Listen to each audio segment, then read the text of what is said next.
Allez, avec Frédéric Calamel et puis une recrue de l'USC pour cette nouvelle saison au Ovidiu Tonita. Monsieur le Président, quelques mots rapidement sur le recrutement qui était maintenant bien avancé. Oui, le recrutement, on avait annoncé, tâché de faire un gros effort pour conserver la majorité du groupe que l'on souhaitait conserver. Bon, c'est chose faite, notamment au niveau des interrogations sur Jokofi, Benoît Lazzarotto, Andrés Kruger, tous les joueurs qui pouvaient être sollicités pour le plus haut niveau. De la priorité du club depuis les années, c'est de conserver le groupe, de faire l'effort sur les joueurs existants.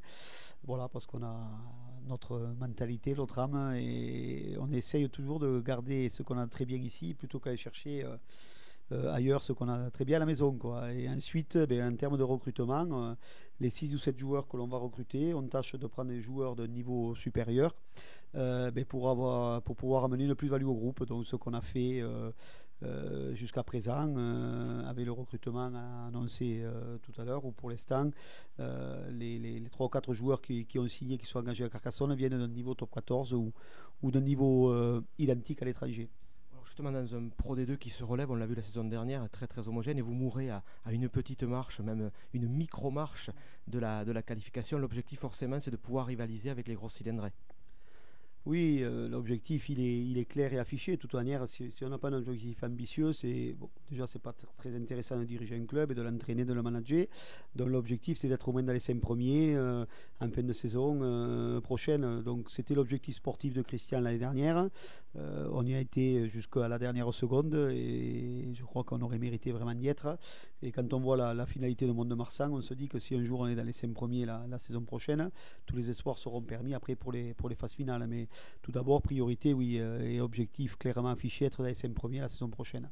Pour couper court aux rumeurs, qui avec Christian l'an prochain pour s'occuper de l'équipe 1? Alors, qui avec Christian, le staff reste identique totalement, des préparateurs physiques en passant par Franck Tourner pour la mêlée. Philippe Guichard va s'investir autrement plus qu'à travers la vidéo, chose qu'il faisait cette année. Et quant à l'entraîneur des lignes arrières, aucun nom encore. Les contacts continuent entre Christian et plusieurs possibilités. Monsieur Pemedja n'a jamais été consulté et recruté pour l'année prochaine. Donc, j'ose espérer qu'en début, milieu de semaine prochaine, on vous annonce le nom de l'adjoint à Christian pour les lignes arrières. Je voudrais avoir quelques mots de la première recrue officielle du club, donc le troisième ligne Ovidiu Tonita. Ovidiu, d'abord, première impression sur la ville de Carcassonne, vous connaissiez? Non, je ne connaissais pas du tout. Bon, c'est une petite ville. Moi, je le savais, mais je ne connaissais pas.